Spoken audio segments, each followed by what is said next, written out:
Sa tindi naman ng init ngayon at inilalabas na heat index ng Pag-asa, tiniyak ng Department of Health o DOH na handa ang mga pampublikong ospital ngayong panahon ng tag-init ayon yan sa direktiba ni Pangulo Ferdinand R. Marcos Jr.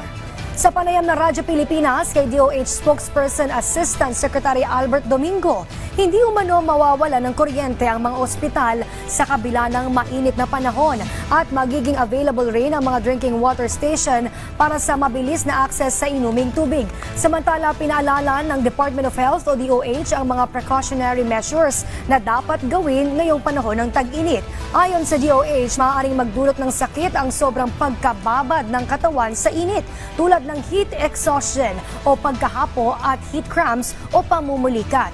Dahil dito, hinikayat ng ahensya ang ating mga kababayan na huwag nang lumabas sa pagitan ng alas 10 ng umaga hanggang alas 4 ng hapon dahil sa katinikan ng araw.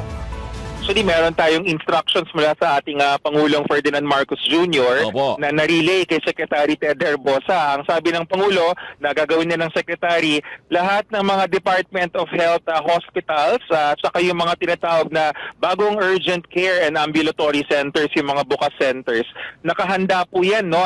Hindi yan mawawalan ng kuryente kahit nakakarinig tayo ng mga alerts sa power system. Kasi siyempre, isa yan sa magpapagin yung kuryente concern. ngayon dahil... Oo, lahat yan may generator. Huwag mong mag-alala mga kababayan, may mga sarili-sariling generator yan. At saka yung tubig, yung water sources